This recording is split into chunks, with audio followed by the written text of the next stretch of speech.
Welcome to the Heart of Giving. As you know, this program is devoted to the nonprofit organizations in the city of Long Beach that are doing outstanding work. Whatever the need might be, there are groups of people that are willing to work to make their lives better. I want you to know that today is no exception. Today we have people here that are giving an interesting statement about what we do in the city of Long Beach, not just here in Long Beach, but to our sister cities.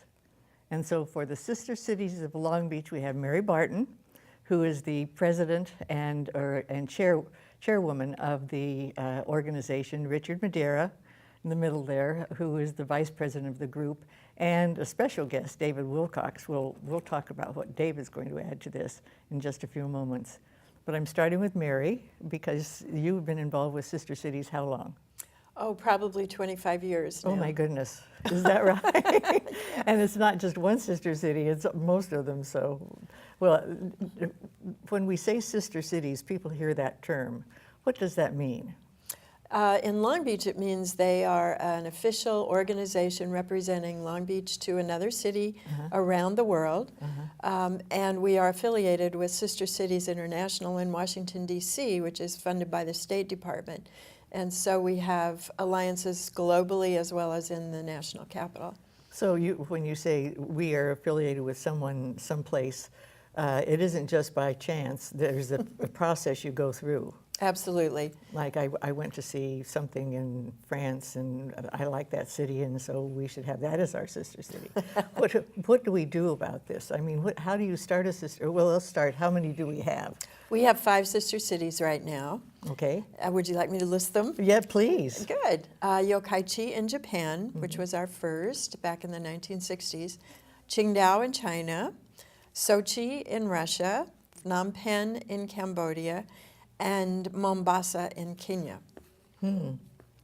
There were a few others Over the years years back. Yes. They change. For one reason or another, some disappear, new ones come up, and we actually have 2 friendship cities that are in the works right now, which is just one level below Sister City. We expect to have a firmly established sister friendship city in Rosarita Beach, Mexico, and Venice, Italy, very soon. Very good. Now you can't just say we'd like to be a sister city. You have to have a group in our city that would work together with a group in the foreign city. Absolutely. And how does that happen? Well, it's really up to the people who want that relationship to come together. And they work on this side to establish at least a small group. We ask them to have about 15 people that are willing to put in their time on this relationship. Here. In Long Beach, correct. And then on the other side, we ask them to, excuse me, have a similar group or particularly some relationship to the mayor's office, to the city in that part of the world. But the foreign group has to have had some interest, or we wouldn't have asked them in the first place. That's correctly? correct, yes. I mean, this is out of the blue. No. Okay. No, they've been probably working for a couple of years by the time they get to the point of asking us to establish a sister city relationship. We ask them to have a little money in the bank. We ask them to furnish us the names of the people on both sides. And we ask them, what are your plans? What do you want to do with this relationship? And what do they do? What do some of them do? And do you want Richard to talk about some of these things? Okay, yeah. Russia. He's in Sochi. Yeah.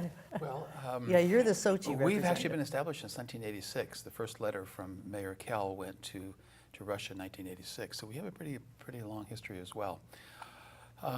The actual signing was in 1991, so we go back almost 25 years, between 25 to 30 years.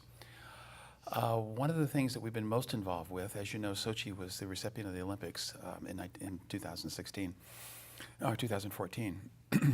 And we tried to be involved in that process. We weren't directly involved, but indirectly we were.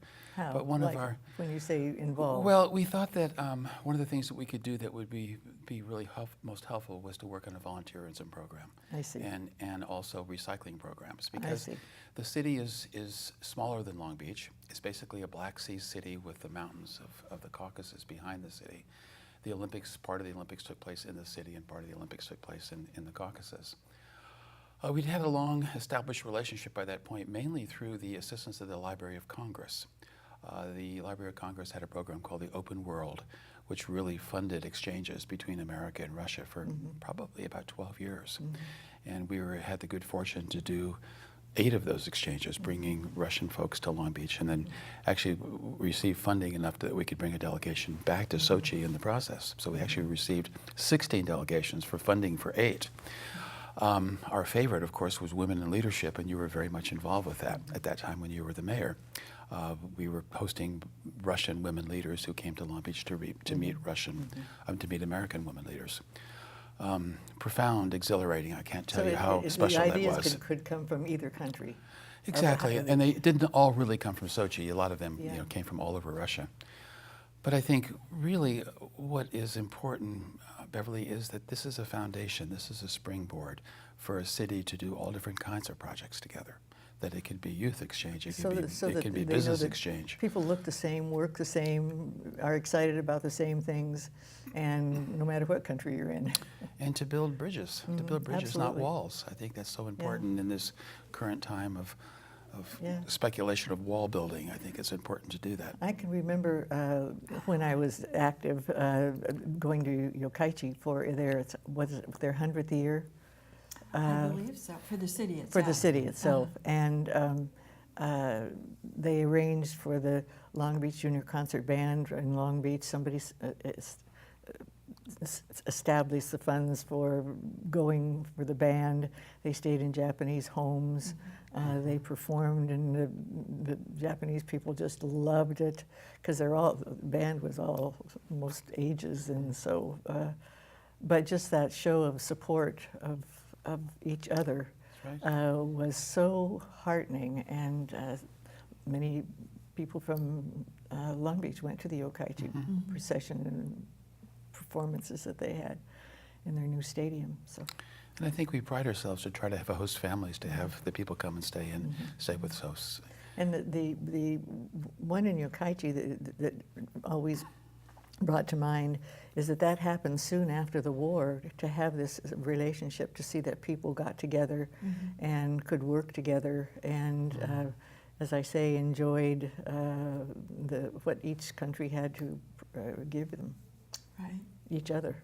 And there were people coming over, teachers coming over, students coming over for one reason or another on both sides. So, and that's happening in other of the sister cities. But yes, it is. What's happening that brings David with us? Well, David... and then I'm going to let him talk. Great. David is working with the Long Beach Qingdao Association. Qingdao is our sister city in northern China, on the coast, of course. And David is artistic director of the Long Beach Ballet. Yes. On our, and I say our because I'm most involved in the Qingdao group, on our 25th anniversary, we hosted a group of ballet students and their families and so on here. And as a result of that good exchange, David's group was invited last summer to take some of his ballet dancers to Qingdao, and they had a wonderful experience. So this summer, we are hoping to do something even bigger and bring over more ballet students. What? I'm not going to. What are we doing, David? Yeah, you tell us. David has been a pillar in this community for ballet and other arts groups for so many years that this is just one little facet of things that you've been providing for students, especially students of ballet. But this is a new venture, I think. Well, it's new in a way. I mean, for me. Long Beach Ballet has been here for 35 years. I know. And starting about 17 years ago, I started a relationship with a ballet company in China and went on tour there, and we're taking dancers to China on a regular basis. And as Mary mentioned, 5 years ago, we were invited to participate in a celebration of an anniversary where a group of dancers came from Qingdao to Long Beach, and we worked together with them, and we invited those dancers to our school, Long Beach Ballet, and they were really excited about that collaboration, and so they invited last year for our summer intensive that I've been, for 17 years now, I've been taking ballet students from America to China to work there in China Wow. and perform around China. What a great experience. Yeah, it's a really, really wonderful thing. And I go every time myself. I can't stay away from it. And we were invited last year to go to Qingdao. And it was an amazing, amazing opportunity for us. And we didn't really know exactly what was going to happen. But we got there, and they treated us like royalty. And we had this great performance where we performed, and then they would perform, and we perform. You know, we were like sharing this performance. Their dancers would do something, then we would do something. But it was a big, beautiful new theater, and all of our dancers from Long Beach were put up in private homes, and they were really nervous about it at first. They were, you know, because it was like only one American girl in a home, and they didn't really speak English, and they were like, "Do we really have to do that?" And after it was over, they were like, "That was the most amazing experience," Absolutely. because they were treated so Absolutely. well, and. So you're working to bring them here. So we've invited them to come now, the same school that we worked with last year, we've invited students from that school to bring a group to Long Beach and be a part of our annual program that we do here for summer. It's an all day, every day for a couple weeks, and they want to spend a whole week working at our studios with our students. What's the time you're thinking of for something like that? The first week of August. This year? Yes. Ooh, wonderful. Yeah. Well, I want to hear more about actually your program. You're coming back for another program, I think, to be sure and do this. I'd love to. Yeah, okay, but for the sister cities, are some of them more active than others? Yeah, I would say so. Each one is individual for sure. Probably most active is Qingdao and Yokkaichi in Japan. And the others are, you know, we try to help them, and there's always room for more activity and more volunteers to participate. That's great. Now say the 5 again. Yokkaichi in Japan, Okay. Qingdao in China, Mombasa in Kenya, Sochi in Russia, and Phnom Penh in Cambodia. And if somebody is interested in sister cities, how do they get in touch with you? Well, we have websites. Oh, so do you? Yeah, Okay, they can just look at email. sisters. Yeah, Okay. yeah. Well, this could go on for much longer. All of a sudden, I feel like I'm rushing you, and I don't mean to. But I'm so glad that you were here, and just give us a tip of what you're all doing and the participation that you're getting from the city of Long Beach and in our sister cities. So thank you so much for your time. Our Thanks pleasure. So much. Pleasure. Yeah, very good. Thank you very much.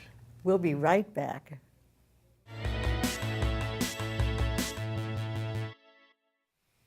Welcome back.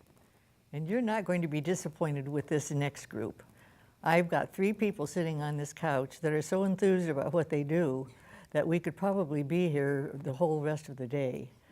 But I'm so pleased that they're here. They're representing a group called Dreamcatcher. Now, we don't really know what that means. Maybe we know what Dreamcatcher is, but it doesn't really depict what they're all about. We have Joan Blank here, and she is the executive director and founder.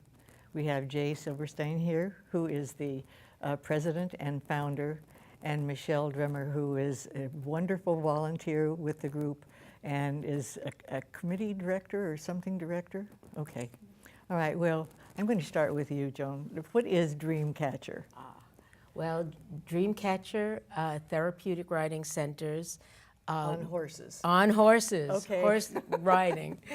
We do therapeutic horseback riding and I love other equine-assisted activities and therapies for children, adults, and veterans with special needs. So it's not a place where you can have pony rides. This is just for Not that. really. Okay, you do, but it's for a purpose. Right. All right, what is that? And we teach horsemanship. But we also, because we teach children and adults with autism, cerebral palsy, multiple sclerosis, Down syndrome, and that PTSD, we work with children at risk. We've worked with police activities leagues. So we work with a very broad spectrum of individuals. And we teach them therapeutic horseback riding, and we kind of take every individual and design a program specifically for them. Okay, let's say a child comes to you that's autistic. What do you do? Okay, well, first of all, Just we as an take example. Okay. absolutely. Okay. So we do what's called an intake lesson, and with that intake lesson, we decide where we want to work with the child, you know, what kind of goals, and also the parents, or we'll even deal with IEPs where there are certain goals that the school may, you know, want to achieve, and we can work with them too. And we assess, in the intake, we assess the rider. Have they Then ever we seen a horse choose- before? Some have not, and some have never been on a horse, and some are very frightened. Oh, yes. And sometimes autistic children are very, what they call tactile defensive. So some of them have never had a helmet or a hat on because maybe the parent doesn't really want to fight with them. So we do all of that. And we're trained to work with them in a way to introduce the animal to them. But then we'll also work, once they're on the horse, with their cognitive, physical, psychological, and social skills. And we have 2 side walkers and a leader that goes with the rider. And as they become more independent, then they will slowly move away. But it also, they bond with the side walkers and they bond with the horse. Is that right? Yes. Do they have the same horse every time? Sometimes yes and sometimes no. Usually consistency is the key, but also there are times when we will change a horse for different reasons. Maybe the child has cerebral palsy and we need more movement, so we'll get a horse that has more action in their movement as opposed to one that might be a little slower. One of the things is that in 3-dimensional space, the horse walks very similar to a human being. So a child in a wheelchair that doesn't get that experience, even with physical therapy, can get that movement on the horse, and it builds their core. And from the core out, they're able to control their hands and their legs. And can you see a better. change? That's what got me into this. That's what got me into this. I know. And what do you see? We see incredible changes. We see nonverbal children start to mouth and talk. We see, I've seen an adult that, 42 years old, that walked with a walker become independent, and her legs become straighter and stronger through the gravity of just letting their legs hang down on a horse. No stirrups, no anything. And we have adaptive tack, so depending on what the rider's needs are, we fit the tack to them. And it could be an English or a Western saddle, but sometimes we'll use a surcingle or some other, what we call rainbow reins with colors on it, so we can be teaching colors. There are numbers around the arena. And is there an amount of time this takes, like after the 3rd time you see a change, or after the 1st, or does it take 6 months? Or, I mean, not that I'm trying to hurt anybody up, but I mean, is it everybody different? Everybody's different. Yeah. And that's what's exciting. Jay, and you were talking about a program to me a little earlier about the work you're doing with veterans. Yes, I'm a veteran. I'm a non-combat veteran who served in the 60s. Joan was very, very interested in doing a veterans program. And Joan has tenacity and You could tell. well, Joan learned something very important in salesmanship. If you haven't asked 300 times, you haven't asked often enough. I see. and the idea is to be able to keep asking and have Okay. people say, call back. She went to the VA in West LA and went to the VA in Long Beach and offered them a free program where veterans would never pay. We have to raise money to cover that cost. And what do you do with them? We allow them to come down as a group. We have Joan also did 6 months studying before. And what she came up with was that these are veterans coming back from war in action. They don't want mommy telling them what to do, and they want as little restrictions as possible. One of the things is that we require very little of them. They do not have to go to an AA meeting. They do not have to do anything but have a good time and try to learn something. There's a huge expansion of country here. And everybody's not from New York or Los Angeles. Most people are from between San Bernardino and Hoboken. A lot of them know how to ride. One of the best activities was to put 4 riders in a ring with 4 horses and catch, halter, and connect. And miraculously, they all chose the perfect horse for them. We allow them to ride as their experience shows us, or we teach them how to ride. We tell them if they fall off, get back on. They are allowed to have a free 2 hours of no restrictions except safety. They wear helmets.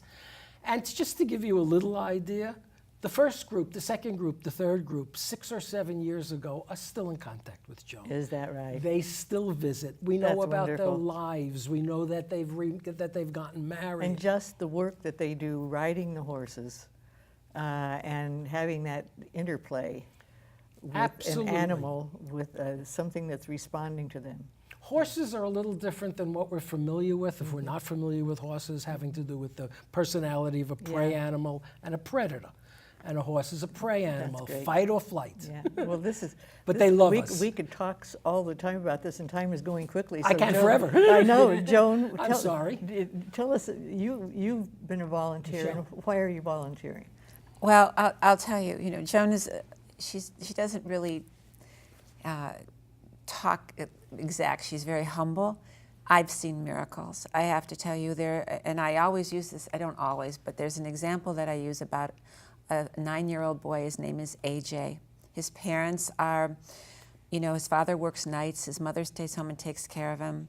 He's never eaten a piece of food. He eats out of a feeding tube. He's 9 years old. They actually thought he wasn't going to live this long. He has multiple sclerosis. He's deaf. And he is, he's wheelchair bound. And when I first met AJ, you know, Joan's talking about the 2 sidewalkers. Well, with AJ, we needed 3. We needed to hold up his back, support his legs. Mm-hmm. Of course, your therapist is there, and you have your leader who's taking care of the horse and has the relationship between the horse and the rider. Mm-hmm. And AJ could barely hold up. Now AJ has developed core strength. Not only has he developed core strength, but you have seen this child developed confidence, which I think is this thread that goes through the veterans and goes through all of our students or participants, is that they develop this confidence they never had. Mm-hmm. And AJ has developed so much confidence. He gets on his wheelchair now and he's riding all around. I mean, he has seizures, and I mean, he's got probably every malady one could put on one child, and he walks around like he has got his handle on the world. And he's developed so much confidence that the other day he showed me a picture of himself. He wanted to climb, you know how you have the mountains where kids climb that put their feet on the mountains or hills and try to escalate up. Well, he talked somebody into putting him in a hoist and bringing him up the side of the mountain so he could get the experience. 6 months ago, AJ was not like that. He has developed this wonderful sense of self, and he has learned how to manipulate horses just by the grasp I of imagine the rein. his parents are Oh, just. I over the see them, moon. I cry, they cry. We're just so ecstatic to see this child blossom and come into his own. And is he on the same horse all the time? He has his horse, or does He- that? I think AJ yeah. pretty much stays on Lady. Oh Is it my, Lady or yeah. Princessa? He's got his same horse that, you know, he's got, Yeah. and he's developed strength in his leg. I mean, I isn't can. that wonderful? And that's why I volunteer. No wonder you have the years. enthusiasm that you have when you can see that, and such a immediate transformation, and you know, just a feeling of self-esteem. And you know, we have 2 fundraisers a year. One's for the veterans, our Horses for Forces, I think, as Jay mentioned, and the other one is our casino gambling, and that's really where we get the If somebody wanted to money. get in touch with you, and time is going away real Right. quick, how do they get in touch with you? They can call us at 310-350-1311, or they can reach us on the web at www.dreamcatcherla.com. Very good. Well, I've loved this. This is wonderful, and I can tell by your faces that you're loving what you're doing. And you said that you had a job and you retired from it, and this is your second job, and it's the best one. Yes. That's wonderful. Thank you for having Thank you us. very much. Thank you very so much for having us. Absolutely, I loved it. Thank you very much. Yeah. Isn't that a good story? It's a wonderful thing to be part of. Thank you very much for watching.